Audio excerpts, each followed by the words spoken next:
You know the thing about shortcuts? They're seductive, fast, easy. A way to get there before anyone else even starts walking.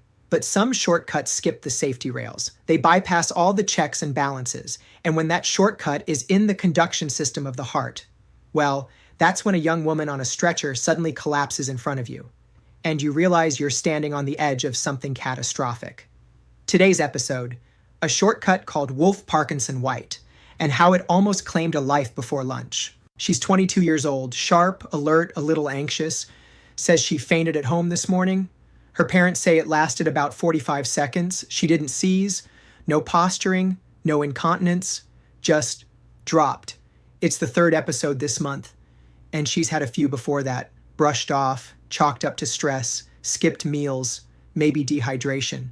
EMS brings her in. She's stable, talking, BP's perfect, heart rate in the 80s, oxygen saturation at 99%. Everyone's relaxed.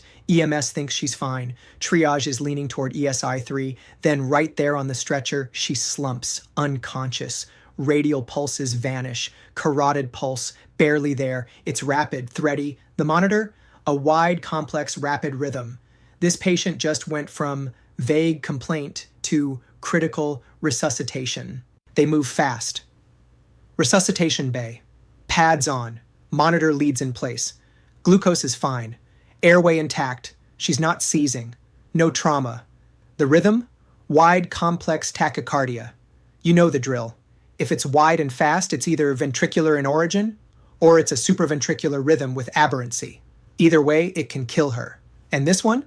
It's got a twist. Because after a minute and a bolus of fluids, she regains consciousness. She's back in sinus rhythm. The team gets a 12-lead ECG, and there it is. The trifecta? A short PR interval, a slurred upstroke on the QRS, called a delta wave, and a widened QRS complex. Textbook Wolff-Parkinson-White. WPW is a pre-excitation syndrome. It means there's an accessory pathway, a shortcut, between the atria and the ventricles, bypasses the AV node, fast-tracks conduction. Normally the AV node protects us. It slows things down, filters, signals, keeps the rhythm in check. But WPW doesn't care about moderation, and in certain conditions, like atrial fibrillation, this shortcut allows impulses to descend rapidly into the ventricles, triggering antidromic conduction. That's when the rhythm looks ventricular, but it's not coming from the ventricle. It's being driven into it from a rogue track, and that's where the real danger lies. So what do you not do? You don't give AV nodal blockers. That means no beta blockers, no calcium channel blockers, no digoxin. And, listen carefully, no amiodarone in this scenario. Yes, amiodarone, the very drug we reach for in wide complex tachycardia. But in WPW, it blocks the AV node and lets that accessory pathway dominate. It's like locking the front door and leaving the back door wide open during a home invasion. If this is antidromic conduction or pre-excited AF, you need to avoid anything that suppresses the AV node. Instead, if the patient's unstable, you cardiovert. Synchronized shock. If stable, the best pharmacologic option is procainamide because it suppresses both the accessory and the normal pathway. Due to the time to ascertain the procainamide and frankly review how to administer this drug that many of us haven't given in many years, it might be a truism that the safest medicine is Edison.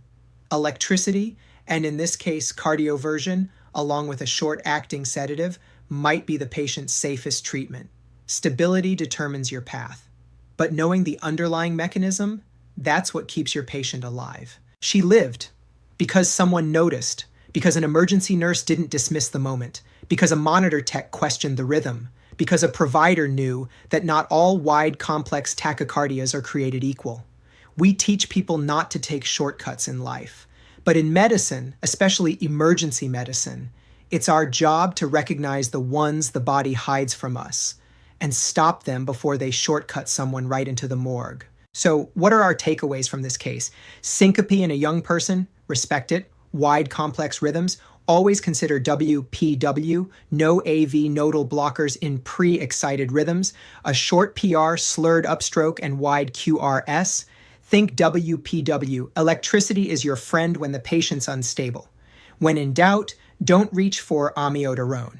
Reach for the defibrillator or the phone to cardiology. This is This Emergency Life. If you enjoy our content, please like, subscribe, follow, and most importantly, share with your colleagues.